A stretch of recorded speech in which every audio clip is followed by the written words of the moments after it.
I'm Dave Butfield. These days, fishing is so much more than just soaking your bait in the water. And you may have some questions like, where's the most productive area to go fishing for your target species? When's the best time to catch that species? And of course, what is the best bait to use? Throughout my travels both here in Australia and overseas, I've been very fortunate to wet a line for some pretty amazing species. From barramundi in India, giant kingfish in New Zealand, and monster bream on the south coast of New South Wales, just to name a few. In that time, I've learnt so many different ways to catch a fish, and now it's my aim to try to pass that information on to you. Or I hook a small one, I'm hooked on fishing again. This week, I've travelled to the south coast of New South Wales, and I've caught up with Daryl Head. We're going to be kayaking the beautiful upper reaches of the Shoalhaven River.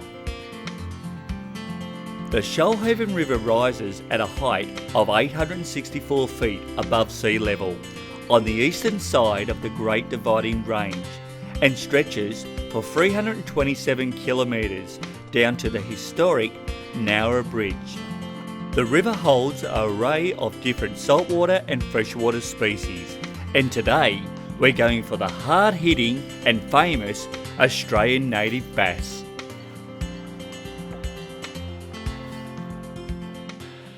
Well, I've been to some spectacular places all around the world and around Australia, but just close to my doorstep is the beautiful Shoalhaven River, and that's where we're fishing today. I've got Daryl coming up behind me, and Daryl Head from Bay and Basin Sports Fishing. Daz, this is my second or third cast, and we've hooked up. So we will come across a lot of small fish today as part of bass fishing. Yes, yeah, we'll come across a few today, but I don't know whether you heard those cicadas in the background. Yeah. But the more and more they fire up, the more the fish are going to fire up today. That's right, exactly. All right, mate, this is not a giant fish, but not a bad little fish, bit of a fight. Well, that's, like second or third cast, and I've got a bass on the board. So it's a great start. So we'll get some more lures in, we'll get him back in the water, and we'll catch some more fish. So early morning, so we've started at the crack of dawn, and the reason for that is we weren't getting a really good surface bite, and I find early morning and late afternoon, just as that sun's going down, the surface bites really go crazy. Now I'm using a cicada lure. This is a little ciglet. This time of the year, you'll hear later on, which is a bit quiet at the moment, you'll hear cicadas, and that's what the bass are feeding on. These cicadas hit the water and make a little splash, and they flutter across the water, and that attracts the bass. So little wings on it, and we slowly retrieve that back, and it will skip across the surface, and hopefully that's going to attract our bass. Come on. Oh, good work, Daryl.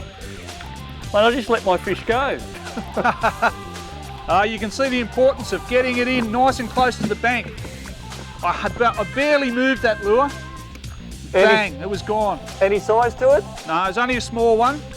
Let's hope as we keep going through the day, we're going to increase in size.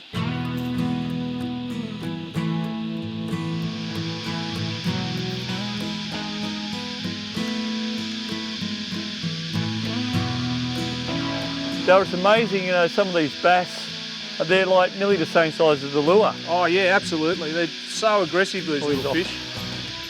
But the bass are about that big, and they're pretty aggressive, aren't they? They really are, yeah. That's in their nature. When you hear the cicadas, it's a good sign that the bass are going to be biting. Oh, absolutely. That's when you switch to your surface. All those cicadas, they're dropping into the water constantly. Yep. So surface lures are the go when you've got all those cicadas. So a lot of times when we'll go out and use surface lures, we'll go early morning, late afternoon. And of course these cicadas around, we can use these all day. Yeah, we can pretty much do this all day. Okay, great.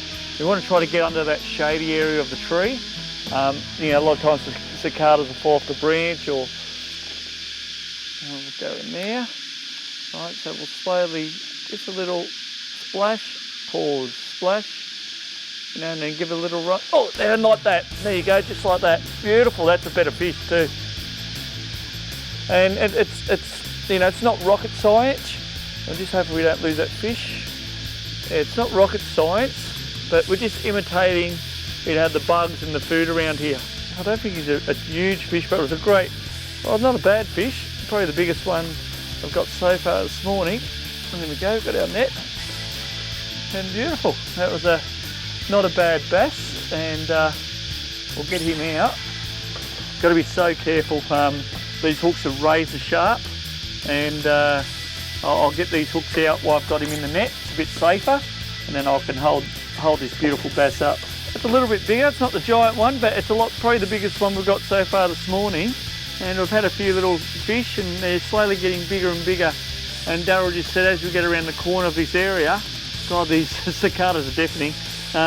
As we get around the corner, there's been some bigger fish around there. So it's great fun. I love kayaking, and especially on these hobies where, you know, we're using our feet to paddle, not our hands. So it gives us more time to cast, and it's a great fish.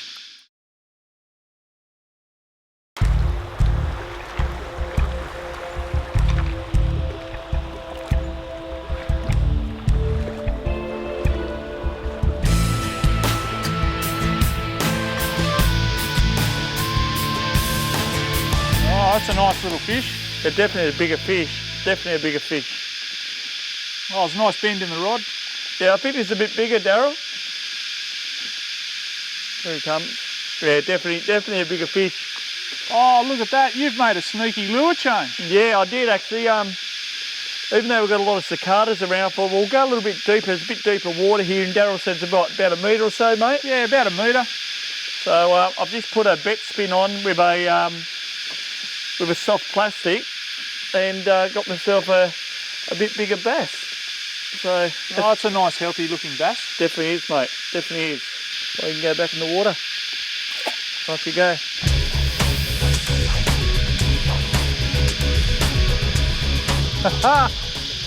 Oh, you've got to love this surface fishing. We're all on. Mine's right to the, we're right close to the bank as well. Triple hookup. You've got to love it. Oh, that's awesome. Triple hookup. Definitely having, I don't think you can hear me because these cicadas are actually insane. It is deafening. It's deafening. It's ringing in my ears. I reckon we'll be ringing for the next 2 days. Where's your fish, mate? I think you outdone us all. Oh, yeah. I've got a little 30 centimetre one. Yeah. Well, there we go. I mean, it doesn't get much better than this, you know. It's great fun being out on the kayaks and relaxing. I can't say it's quiet. I wouldn't say it's quiet, not today anyway, but 3 great bass, and I reckon we'll see some bigger ones by the end of the day. Touch wood, but yeah, hopefully see a few more bigger ones, but great fishing. Oh, nice. That was a good hookup. There was little fish chasing that lure, and then this big one's just come up and grabbed it. Good work, mate. Oh, yeah, that was good.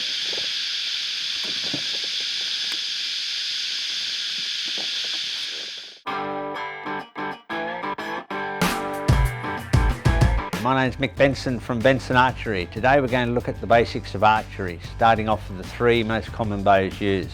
Firstly, the longbow. This is the English longbow. This is a laminate wood core with a fiberglass skin. That improves the efficiency of the bow. The speed is around about 150 feet a second. They have a cutout window here where the arrow sits, and a brass knock set on the string where the arrow sits underneath. Generally used by traditional archers who would use a wooden arrow.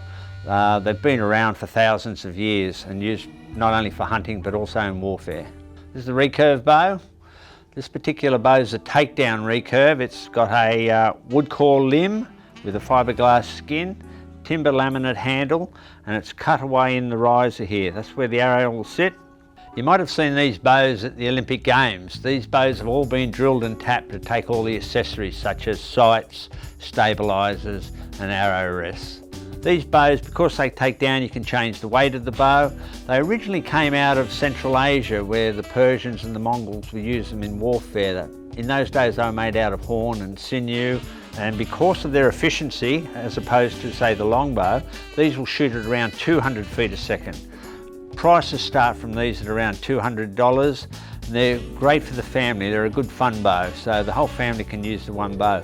The next machine we're looking at is this mean machine. It is the compound bow. These have been around about 40 odd years. They generally used for hunting in Australia because their ability to shoot accurately and out to a further distance, so they're a pretty lethal weapon.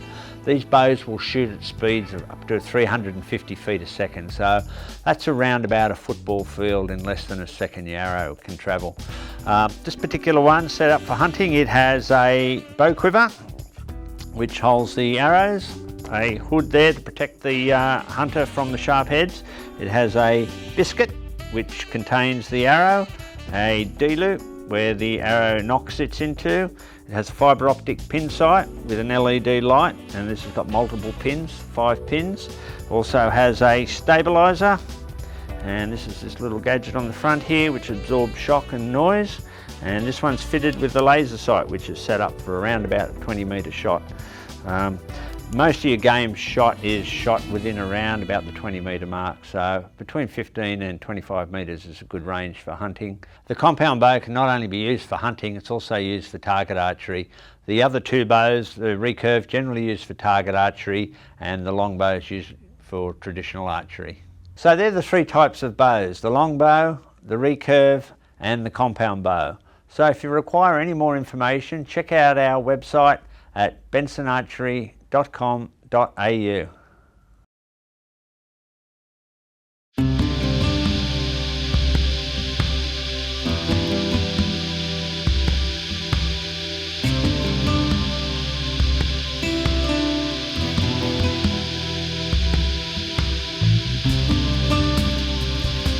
Changed my lure over because this little stretch here is, as you can hear in the background, there's millions of cicadas, and there's cicadas everywhere in the water, and Daryl's just getting hit after hit at the moment, so it's definitely worthwhile changing back to that surface lure.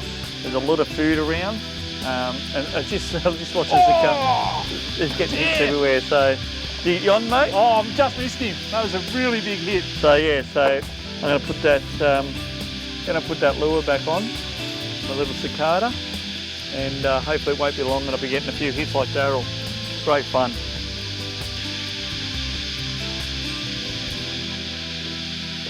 Oh, here we go. Oh yeah! Yeah, I'm on. I just watched the cicada get hit right near my lure, and then I was on as well. Oh yeah! This is a better fish too.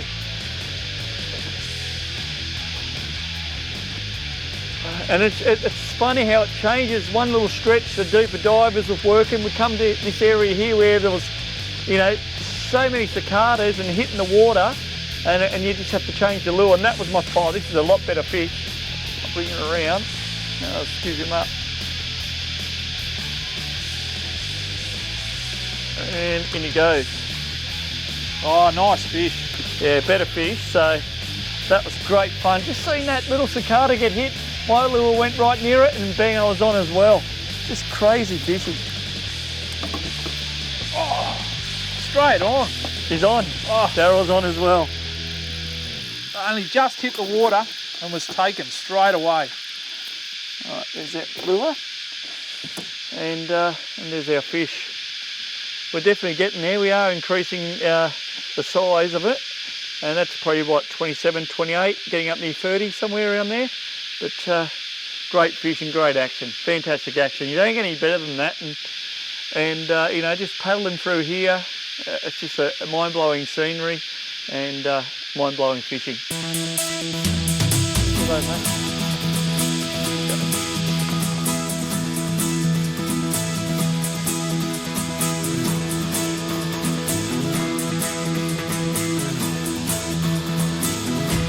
I'm going to show you a few different lures I'm using.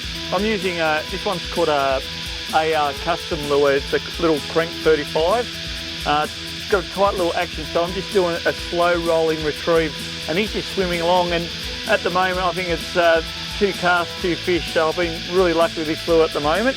And Daryl, you've got the cicada on, which we can hear in the background. That's right. Most of the cicadas we've got here are black, so I've chosen a black cicada in a matte colour though. It's not a shiny black, it's a matte colour.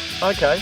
and it's just just the rod tip only just moving a little bit, just imitating it, just sort of flapping in the water. And the way you can learn, watch the cicadas in the water and see what they're doing and trying to imitate them. Yeah, that's exactly what we're trying to do. Now, Adam, at the end, he's got a little fizzer. Now, this is still a cicada body, but it has a little blade on the front. So the way Adam works that, he rips it through the water. Instead of a slow roll, you want it to rip. You know, just choose the right lure and work it properly. I mean, if I was ripping this too quick, it wouldn't work. If you're ripping that too quick, it may not work either. No, that's right, yeah. So, and that's a lot of times with lure fishing, you've got to take your time. Well, first cast. How about that, Adam? The first cast in and away you go. So, you know, you just got to work the lure, see how the fish are reacting, and sometimes you do need to work it a little bit quicker than normal. Yeah, you need to mix it up. You've got to just trial and error, just keep trying things, and you work out the pattern for the day. Once you've worked it out, you're onto the fish. And we've got 3 different types of lures here, and they're all working. Yeah, absolutely.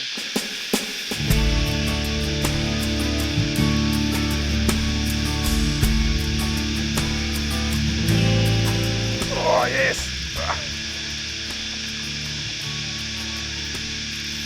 Another little fish. Yeah. Well, I've worked up another stretch, and as you can see here, we're in full sun. Now, I don't really like fishing the full sun. I like fishing the shady areas.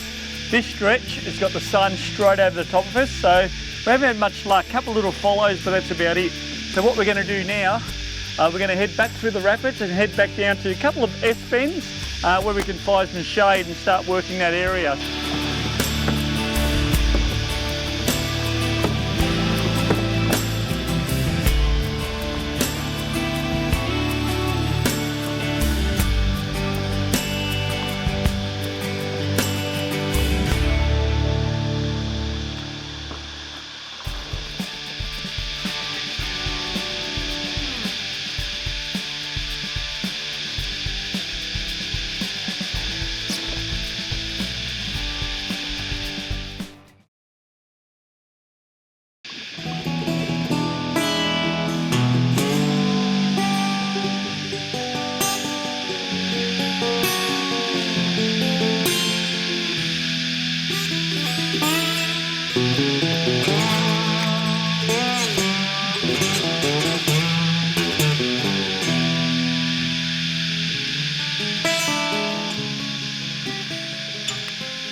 There we go. So we've moved back down through the rapids, and as I was talking about earlier on, working that shady area where before we were in full sun, and we didn't get really only a couple of hits. Since we've been down this shady area, we seem to be getting a lot more hits and a lot more fish. It's only a tiny fish. And it's funny, you'll go around the corner and the cicadas won't be as loud. Then you come through this area or another part and they're booming, and that's where we seem to be getting a lot of bites on the surface. All right, we'll set back up and see if we can get another one. Oh, yep, we're on. Oh, it's not too bad, a little bit bigger than the last one.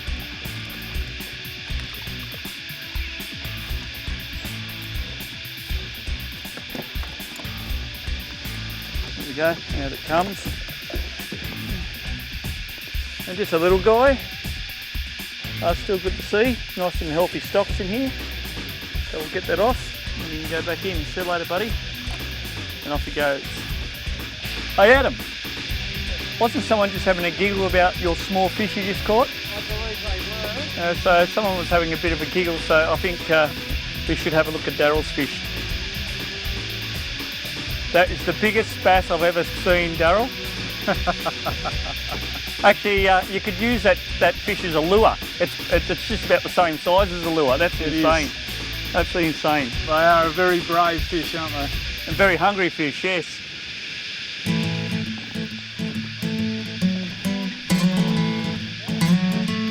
Yeah. No, it's weird. It wouldn't be a carp.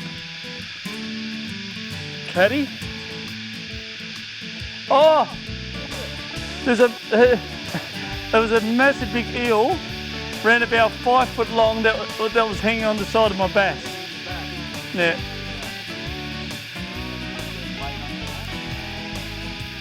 It didn't feel right. So that's the little bass. And he's been, he's been chomped. And you can see on the side of him, his scales have been taken off. And I just seen that that big eel. Yeah, he's probably about 4 or 5 foot long. And yeah, he was chomping on him. So, poor little bugger.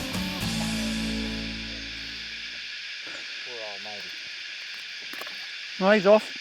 He's fine. A little bit dusted up, but he'll be fine. Yeah, but it was she was probably, you know, yay big eel, hanging on to it. And so just as I hooked it, he must have been right there, just ready to stalk on it, and he pounced on it at the same time. So I'm glad I didn't hook the eel. They're a bit of a bugger to get off, but still another fish. But the fishing definitely does change as soon as that sun comes up, like sitting right on top of us. The best time of fishing now is going to be that later afternoon. As the sun goes down, the fish will start to get active again. So, you know, it's always a better bite that early morning, late afternoon, but you still will get fish through that middle of the day. All right, well, a few more casts and hopefully we'll get a few more fish.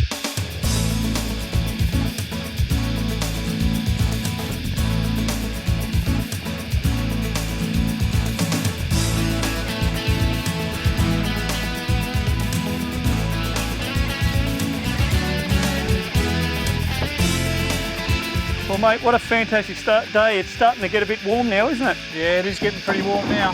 But I tell you, it's funny how things change. You know, with fishing, like this morning, you know, we had that low sun, a lot of shade on the water, and the fish are biting their heads off. Yeah, and that's right. Sun's up high and the fish go off a bit. Yeah, they have gone off a bit. Yeah. Look, if we waited around to the afternoon, we'd get a great bite. Look, tonight would be fantastic. You know, heating up today, it's going to be fantastic tonight. Now, anyone can do this. Jump on our website, it's hooktv.com.au, and you'll have a great time. Beginners and experienced, they're all welcome. Absolutely, yeah. Now we've got to get Adam out of the water, mate. He's still out there. He won't stop. It's his birthday too, so I have to wish him happy birthday. I hope you enjoyed the show. We've had a great time. I'll see you next week somewhere around Australia.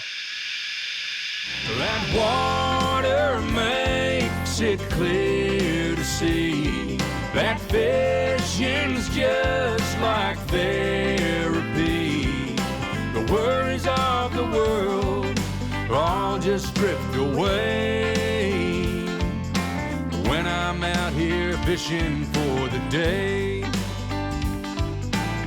So if I hook a big one or I hook a small one, I'm hooked on fishing again.